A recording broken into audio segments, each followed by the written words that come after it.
அந்த சமயத்துல தான் ஸ்ரீராமர் 14 ஆண்டு வனவாசத்துல 10 ஆண்டுகள் பல இடங்கள் இருந்துட்டு கடைசியில பஞ்சவடி அப்படிங்கிற இடத்துல மீதி நாட்களை கழிக்கலான்னு வராங்க.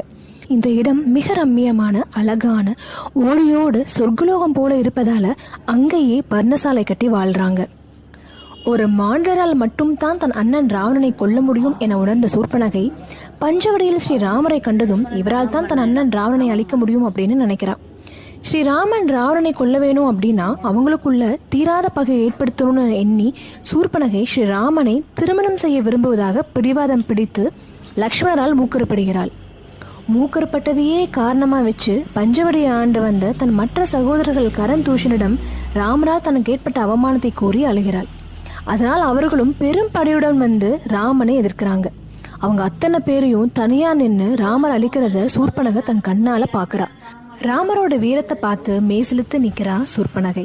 தன் அண்ணன் ராவணனை கொல்ல சரியான நபரை பார்த்துட்டோன்னு நினைச்சு ஆனந்தப்பட்டு நேரா இலங்கைக்கு போறா. பஞ்சவடியில நடந்ததை அப்படியே சொல்லாம கொஞ்சம் மாற்றி தன் அண்ணனிடம் சொல்கிறாள் சூர்பனகை. சூர்பனகைக்கு தெரியும் தன் அண்ணன் பெரிய பெண் பித்தன் என்று. அதை வைத்து சீதையின் அலங்கை பல மடங்கு சிலாகித்து வர்ணிக்கிறா.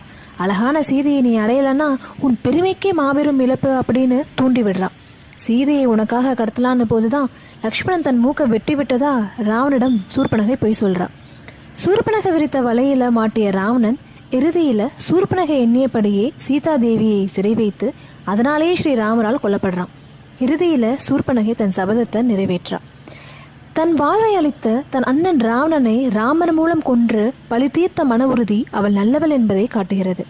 தன் அண்ணன் ராவணன் இறந்ததை கண்ணார கண்டு கழித்த சூர்பனகை ஸ்ரீராமரையும் சீதையையும் ஆத்மாத்மாக வணங்கிவிட்டு தன் சபதம் முடிந்த திருப்தியில் கண் காணாத இடத்திற்கு சென்று இறுதி காலத்தை கழிக்கிறாள். சூர்பனகை அப்படிங்கிற கதாபாத்திரம் இல்லைன்னா ராவணனுக்கு சீதையை பற்றி தெரிய வாய்ப்பில்லை. சீதையை கடத்திட்டும் வந்திருக்க மாட்டான். ராமராவண யுத்தமும் நடந்திருக்காது. சூர்பனகை அப்படிங்கிற கதாபாத்திரம் எவ்வளவு முக்கியமானது என்பது இக்கதையின் மூலம் உங்களுக்கு தெரிஞ்சிருக்கும். இந்த கதையை கேட்கறதுக்கு முன்னாடி சூர்பனகை பற்றி என்ன நினைச்சிட்டு இருந்தீங்க? இந்த கதையை கேட்டதுக்கு